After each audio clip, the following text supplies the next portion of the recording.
오늘 말씀의 제목이 육신을 따라 살고 있나요? 성령을 따라 살고 있나요? 라는 제목입니다. 같이 따라해 보실까요? 육신을 따라 살고 있나요? 육신을 따라 살고 있나요? 성령을 따라 살고 있나요? 성령을 따라 살고 있나요? 예. 우리는 성령의 역사로 이미 예수를 믿어 구원을 받았습니다. 이미. 1절, 2절에 있는 대로 그러므로 이제 그리스도 예수 안에 있는 자에게는 결코 정죄함이 없나니라고. 결코 분명하다는 겁니다.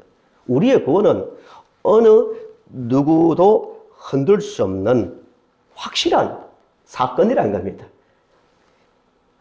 예수를 믿고 모두가 살고 있는데 살아가면서 어떤 문제 앞에 서더라도 우리는 구원받은 하나님의 백성임을 항상 생각하며 살아갈 수 있기를 바랍니다. 구원이란 말을 너무 자주 듣기 때문에 잘못하면 가볍게 생각하기 쉽습니다만은 구원은 어마어마한 사건입니다. 평생 인생에서 가장 중요한 은혜이자 우리가 받은 복입니다. 구원의 은혜를 아는 자의 찬송이 이런 거죠. 영원토록 내 할 말 뭐밖에 없네? 예수의 피밖에 없네. 내 평생 여러 가지 할 말이 많지만 진짜로 내가 할 말은 나를 구원하신 예수의 피밖에 없다고. 늘 울어도 눈물로서 못 갚을 줄 알아. 구원이 얼마나 큰지를 아는 자의 고백이잖아요. 평생 내가 땀 흘리고 충성해도 구원의 은혜는 다 갚을 수 없다는 거예요. 그 어마어마한 은혜를 우리가 이미 받은 거예요. 우리 존귀한 자들입니다. 그런데 그게 끝이 아니라는 거예요. 네, 구원받았다. 예수 믿습니까? 아멘. 구원받았습니다. 당신은 하나님의 자녀입니다. 라고 끝나는 게 아니라 예수를 믿는 것은 시작이고 그때부터 평생 동안 저 천국을 향하여 걸어가는 삶이 있다는 거예요. 구원은 단지 장소 이동이 아니라 평생의 삶의 문제입니다. 구약을 예를 들면 하나님의 백성들이 애굽에서 노예 생활하다가 10가지 재앙을 통하여 바로의 권세에서 풀려나 홍해를 건넜죠. 홍해를 건넌 것을 고린도전서 10장 1절에서는 세례받았다. 세례라고 말합니다. 구원받았어요. 그 이스라엘 백성들이 야 우리 홍해 건넜다. 이제 해방되었다. 애굽에서 벗어났다. 구원받았다고 옛날처럼 똑같이 살면 되겠습니까? 안 되겠습니까? 그 장소 이동이지 구원이 아니라는 거예요. 진짜 구원은 예수를 믿고 나서 새로운 삶을 살아가게 하기 위해서 하나님께서 우리를 죄와 사망에서 건져낸 겁니다. 본문을 보시면 육신이란 말이 굉장히 많아요. 육신. 성경 공부할 때 말씀을 드렸지만 하나님 말씀을 바르고 정확하게 이해하려면 단어를 성경적 정의를 잘 내려야 됩니다. 똑같은 구원이지만 세상 사람들이 말하는 구원하고 성경이 말하는 구원은 전혀 다릅니다. 성경이 말하는 구원은 죄와 죽음에서 구원이잖아요. 세상은 아니에요. 죄의 개념도 다르다고 말했습니다. 성경이 말하는 죄는 하나님을 믿지 않는 거예요. 창조자 하나님과 관계가 깨어지는 거예요. 전혀 다른 거예요. 본문에서 육신이라는 단어가 계속 나오는데 구원을 받은 사람은 에게는 강한 두 가지 욕망이 있거든요. 당기는 힘이 있다는 거예요. 하나는 육신이 끄는 힘. 또 구원받은 사람에게 또 하나 나타나는 게 성령이 끄는 힘. 이 두 가지가 힘이 작용해요. 육신이 뭐냐면은 하나님 없이 살아가는 삶. 하나님을 인정하지 않는 것. 이게 육신입니다. 육신. 로마서 창세기 6장 3절에도 노아 시대를 이렇게 말합니다. 여호와께서 이르시되 나의 영이 영원히 사람과 함께하지 아니하리니 이는 그들이 육신이 됨이라 이렇게 말합니다. 단지 육체를 말하는 게 아니라 하나님을 인정하지 않는 삶, 하나님의 말씀을 거부하는 삶. 바꾸어 말하면 자기 생각대로 살아가는 것을 육신에 끌리는 삶이라고 성경은 말하고 있습니다. 이게 강하게 있다는 거예요. 구원받은 것으로 예수 믿는 것으로 그냥 문제가 다 해결되면은 걱정이 없죠. 그냥 믿고 살아가면 되지만 구원받았지만 구원받기 전에 강력한 타락한 욕망, 본성, 이걸 육신이라는데 그게 있다는 거예요. 어디에 끌리느냐가 중요합니다. 4절부터 6절을 한번 보세요. 육신을 따르지 않고 그의 영을 따라 행하는 우리에게 율법의 요구가 이루어지게 하려 하심이니라. 육신을 따르는 자 있다 했습니다. 육신을 따르는 자는 육신의 일을, 영을 따르는 자는 영의 일을 생각하나니 육신의 생각은 무엇이라고요? 사망이요. 영의 생각은 생명과 평강이라고 말합니다. 평안이라고 말하고 있습니다. 결과가 전혀 다른 거예요. 구원을 받았지만 구원받기 전에 그 생각을 따라 살아가면은 끝이 사망이고 성령을 따라가면 생명과 평안이 주어진다고 말씀하고 있습니다. 그래서 구원받은 우리가 육신에 끌려가지 않도록 우리에게 성령을 주셨단 말입니다. 성령이 우리 속에 오셨다는 거예요. 예수님께서 이 땅에 계실 때 십자가를 지시기 전 제자들이 굉장히 근심했습니다. 그렇겠죠. 자기들이 믿었던, 따랐던 예수님이 제자들을 떠난다고 하니까, 십자가에 달려 죽는다고 하니까 뭐 충격이죠. 두려워하는 제자들에게 계속해서 반복한 말씀이 뭐냐면은 내가 떠나는 것이 너희들에게 유익이다. 조금 있으면 너희들이 나를 보지 못한다. 그러나 조금 있으면 너희가 나를 보리라고 말하시오. 좀 이해가 안 되죠? 조금 있으면 예수님이 제자들 앞에 세워놓고 조금 있으면 너희가 나를 보지 못하고 그러나 조금 있으면 너희가 나를 보리라라고 하셨어요. 이 말이 이런 뜻이죠. 보지 못한다는 것은 십자가에 달려 죽으시다는 거고 육체적 이별이고 다시 본다는 말씀은 성령으로 제자들에게 와서 함께 하신다는 뜻입니다. 예수님은 계속 그 말씀하시거든요. 내가 다시 온다. 내가 성령으로 너희 속에 온다라고 계속 말씀해 주셨습니다. 요한복음 14장 18절에도 내가 너희를 고아와 같이 버려두지 아니하고 너희에게로 오리라. 14장 28절 내가 너희를 고아와 같이 버려두지 아니하고 너희에게로 오리라. 내가 갔다가 너희에게로 온다 하는 말을 너희가 들었나니 나를 사랑하였더라면 내가 아버지께로 감을 기뻐하였으리라 라고 말하고 있습니다. 성령으로 다시 오신다는 거예요. 성령을 계속 약속하셨습니다. 그러니까 예수님께서 예수 믿는 제자들이나 우리를 그냥 알아서 살아라고 버려두는 것이 아니라 함께 영으로 함께 하면서 우리를 인도해 가시겠다는 약속입니다. 믿음에 이 확신이 있어야 됩니다. 성령 예수님께서 우리를 지금도 이끌어 가시는 줄을 믿으시기 바랍니다. 예수를 잘 믿는 사람 두 가지 예수님에 대한 믿음이 있어야 돼요. 육체로 오신 예수를 알아야 돼요. 그죠? 육체로 오신 예수. 예수님이 땅에 태어나셨고 무슨 일을 하셨고 십자가에 달려 돌아가셨고 그래서 우리가 그를 믿음으로 구원을 받았다. 육체로 오신 예수님을 알고 믿어야 돼요. 또 하나는 성령으로 영으로 우리에게 오신 함께 하시는 예수를 믿어야 됩니다. 상대적으로요. 육체로 오신 예수를 믿는 것은 우리가 익숙하지만 성령으로 다시 오셔서 우리와 함께 하시고 우리를 이루하시고 우리에게 힘을 주시고 우리를 인도하시는 그 성령 예수님은 상대적으로 잘 알지 못할 수가 있는 거예요.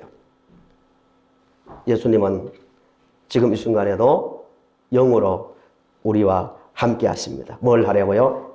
우리를 인도하기 위해서입니다. 그런데 문제가 이거예요. 분명히 우리는 확신을 갖고 있어요. 성령이 우리와 함께 하신다. 평생 동안 우리가 동행하신다는 것을 알고 있는데 성령의 인도를 받는다는 것이 어떤 것인가 굉장히 추상적으로 들릴 수 있습니다. 신앙생활이. 눈에 보이는 게 아니니까. 성령은 눈에 안 보이잖아요. 그런데 예수님과 성령 예수님과 함께 하시는 삶을 살아야 되는데 실제잖아요. 실제 성령은 함께 우리와 함께 하시는데 성령과 함께 하시는 삶을 사는 자에 나타나는 특징이 있습니다. 이 세 가지. 이게 있는지 우리 확인해 봐야 됩니다. 제가 감기 걸려가지고 코가 약간 막혀 있는데요. 다행히 지금 기침은 안 나오지만 감기는 눈에 보입니까? 안 보입니까? 안 보여요. 그죠? 감기가 눈에 보이면 이상한 거죠. 현미경으로 보면 뭐 어떻게 될지 모르지만 감기는 보이잖아요. 그러나 감기에 걸렸다는 것은 알 수 있습니까? 없습니까? 아는 거죠. 눈에 보입니다. 기침 나오고 증상에 따라 조금 다르지만 코가 이렇게 막히고 또 열도 나고 감기의 현상이잖아요. 보이지 않지만 오늘 우리와 함께 하신 성령이 계시고 또 우리가 성령의 이끌림 인도를 받는지 안 받는지 알 수 있는 현상이 있다는 거예요. 세 가지로 정리해 보았습니다. 첫째는 5절, 7절을 다시 한번 보세요. 우리에게 그런 것이 있는지 없는지를 확인해 보자는 거예요. 5절 보세요. 육신을 따르는 자는 육신의 일을, 영을 따르는 자는 영의 일을 생각하나니 육신의 뭐라고요? 생각은 사망이요. 영의 생각은 생명과 평안이라. 생각이 다릅니다. 생각이 성령의 인도를 받는 자는 생각의 변화가 있습니다. 당연히 육신의 어떤 생각을 따르는 자는 육신적 현상이 나오겠죠. 요한일서 2장 15절에서 16절을 보십시오. 육신을 따르는 자의, 육신을 따르고 그 생각 가운데 사는 자에게 나오는 모습입니다. 이 세상이나 세상에 있는 것들을 사랑하지 말라. 누구든지 세상을 사랑하면 아버지의 사랑이 그 안에 있지 아니하니 이는 세상에 있는 모든 것이 육신의 정욕과 안목의 정욕과 이생의 자랑이니 다 아버지께로부터 온 것이 아니요 세상으로부터 온 것이라. 여기서 세상 육신 이렇게 생각하면 됩니다. 육적인 생각, 구원받기 전에 타락한 그 생각을 따라 살아가는 자에게는 이게 나타난다는 거예요. 자기가 주인이니까. 육신이 하나님을 인정하지 않는 삶이라 했잖아요. 자기가 주인이니까 자기의 어떤 정욕과 어떤 눈에 보이는 어떤 안목의 정욕과 이생의 자랑, 이게 전부라는 거예요. 다 들어보면은 나오는 말이 다 그렇다는 거예요. 생각이 다 그렇다는 거예요. 이 땅의 것입니다, 결국. 육체적인 것입니다. 육신의 인도를 따라가는 자에게 나타나는 특징입니다. 성령의 인도를 따라가는 자는 그런 것에 잡히지 않겠죠. 목사님, 저는 세상에 자랑할 것 하나도 없습니다. 자랑은 그냥 세상의 걱정과 염려에 잡혀서 하루하루 먹고 살기도 벅찹니다. 이렇게 생각하는 분이 있습니까? 그러나 그 걱정, 근심이 전부 다 무엇을 먹을까? 무엇을 입을까? 이 땅을 어떻게 살아갈까? 이게 전체 생각으로 가득 차 있다면 벌써 육신에 끌려가는 자입니다. 육신의 인도를 받고 있는 자입니다. 우리 생각을 돌아보십시오. 한 주간을 살면서 내 생각을 한번 돌아보십시오. 정말 내가 걱정하는 것, 생각하는 것, 노력하는 것, 그 내용 중에 하나님이 기뻐하실까? 하나님 말씀대로 살아야지. 이런 노력이 있었는가의 문제입니다. 단지 일주 내내 어떻게 먹고 살까? 어떻게 살까? 무엇을 입을까? 마태복음 표현대로. 이것이 전부라면 육신의 지배를 받고 있다는 증거입니다. 두 번째로 성령의 인도를 받는 사람은 하나님의 자녀의 신분의식이 분명합니다. 하나님의 자녀다. 나는 하나님의 자녀다. 이 신분의식을 가졌다는 말은 하나님이 누구라는 거예요? 하나님은 우리의 창조주요, 생명의 주인이며 인생의 인도자라는 것을 생각하고 인정한다는 겁니다.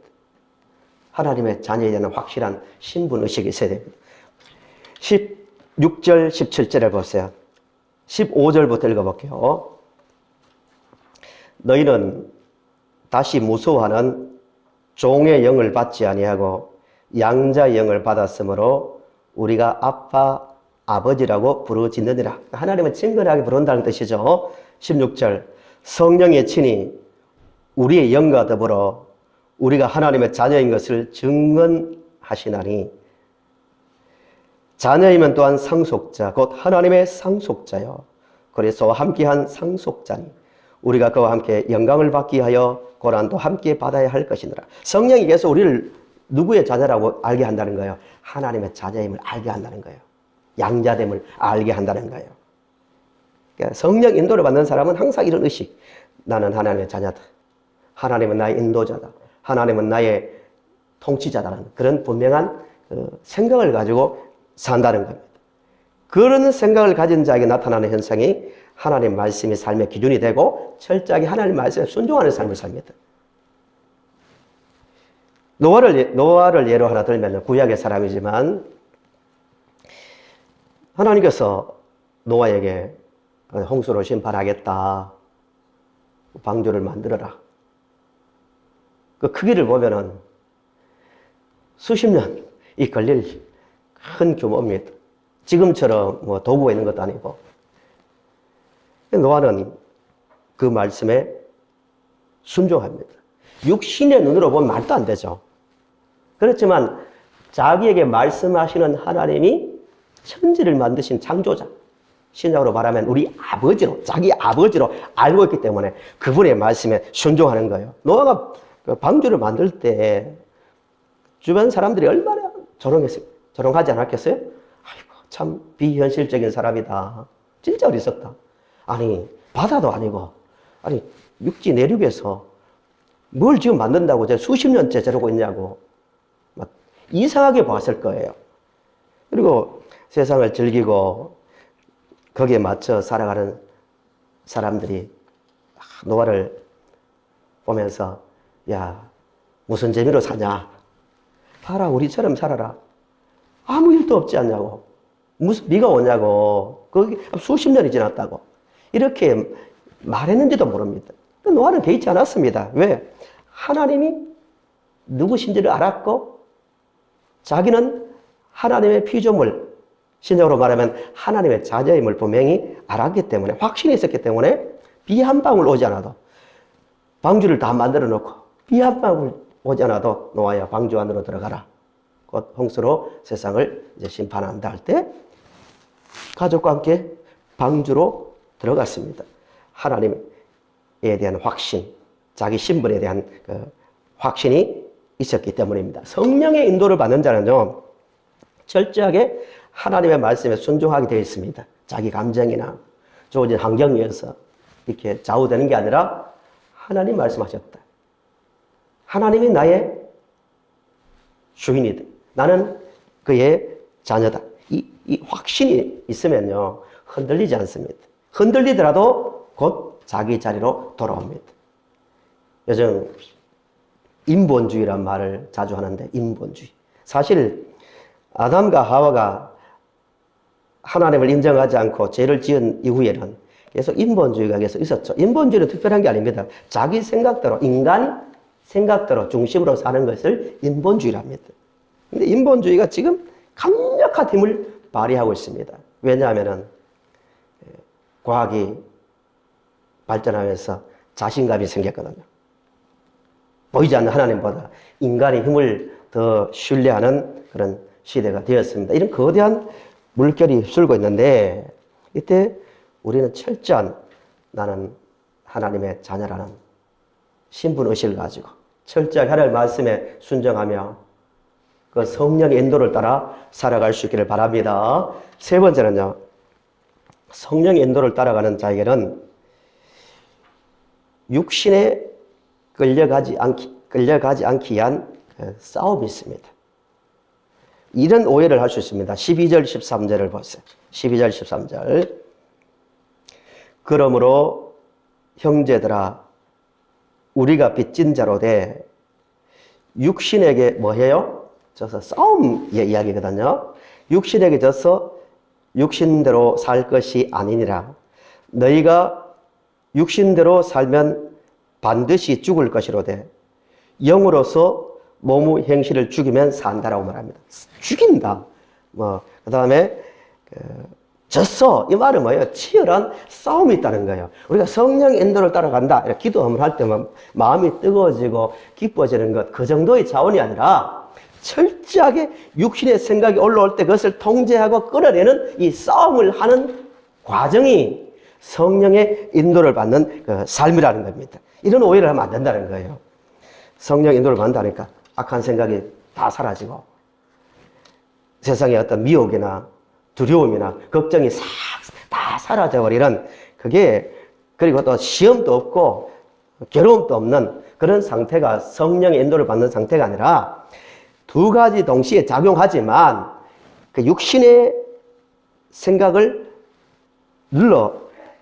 짓누르고 억제하고 이기는 이 삶을 성령 충만한 성령의 인도를 따라가는 삶이라고 성경은 말하고 있습니다. 성도 여러분, 얼마나 지금 하나님 말씀대로 살기 위해서 성령의 인도를 받기 위해서 싸우고 있습니까? 얼마나 노력하고 있습니까? 지금 많은 사람들이 이제 코로나가 끝났다고 이제 거의 끝 지점에 와 있잖아요. 조금만 있으면 이제 마스크도 벗고 다 할 거예요. 밖에서도 이제 다 벗고 실내에서도 마스크를 벗는 이제 때가 올 건데요. 코로나를 거치면서 많은 분들이 염려합니다. 한국교회가 어떻다, 요즘 신앙이 어떻다, 많은 여러 가지 이야기를 하지만 근본 문제는 여기 있습니다. 각자가 하나님의 자녀된 신분을 가지고 나는 하나님 말씀대로 살아야 된다. 치열한 말씀대로 살기 위한 치열한 싸움을 하느냐 안 하느냐의 문제입니다. 너무 쉽게 생각할 수 있습니다. 구원받았으니까 난 다 되는 거야. 이게 아니라 어떻게 하나님 말씀대로 살까? 하나님께서 기뻐하신 뜻이 뭘까? 맞아. 이건 육신적 생각이야. 끌어내고 싸우고 노력하는 이 과정이 있어야 이 인본주의, 이 거대한 물결을 거슬러 하나님의 말씀을 따라 올라갈 수 있는 겁니다. 성도 여러분, 철저하게 하나님의 말씀대로 살기 위한 싸움을 싸워갈 수 있기를 간절히 바랍니다. 구약에 홍해를 건넌 이야기를 말씀드렸지만 하나님께서 하나님 백성들을 애굽에서 나와 홍해를 건너게 하게 난 다음에 40년입니다. 40년을 훈련시킵니다. 아니 그냥 하나님 인도하신다면 그냥 두지. 전능하신데요. 전능하신데 왜 이렇게 이스라엘 백성들이 40년 동안 고생하게 합니까? 길을 몰라서 하나님께서 물이 없는 것으로 인도하겠습니까? 이스라엘이 가는 곳을 보시면 물론 시작은 하나님에 대한 믿음이 없었기 때문에 하나님께서 훈련을 시키셨지만요. 물이 없는 곳으로 가죠. 조금 가다 보니까 하나님께서 인도하셨지만 양식이 없어도 문제가 발생합니다. 계속 문제 앞에 세우거든요. 하나님께서 인도하시는데 계속 문제 앞에 세워요. 왜 그럴까요? 한계 상황 앞에 세움으로 자기 육신적 생각이 아니라 누구의 말씀을 따라 살아가는 사람을 만들기 위함입니까? 하나님 말씀입니다. 오늘 우리도 마찬가지예요. 분명히 우리 하나님 믿고 있어요. 근데 왜 눈물이 날 일이 생기고 고난을 당하고 또 괴로움을 당해야 되고 이런 어려움 가운데 이 어려움을 경험합니까? 성령 충만해도 우리 그런 감정을 가지고 또 그런 한계를 만납니다. 홍해라는 한계를 또 만나고 여리고라는 장벽을 만납니다. 그때도 하나님께서 우리에게 관심이 없어서 그냥 대충 알아서 살아라가 아니라 그 경험을 통하여 뭘 알게 하기 위해서 하나님께서 그렇게 훈련을 시킬까요? 아, 그렇구나. 내 생각이 아니라, 내 육신의 생각이 아니라 하나님의 말씀대로 살아가는 것이 맞구나. 내 눈에는 정말 불가능하게 보이지만 이 순간에도 하나님을 의지하고 성령의 인도를 구하면 넘어갈 수 있는 길이 있구나.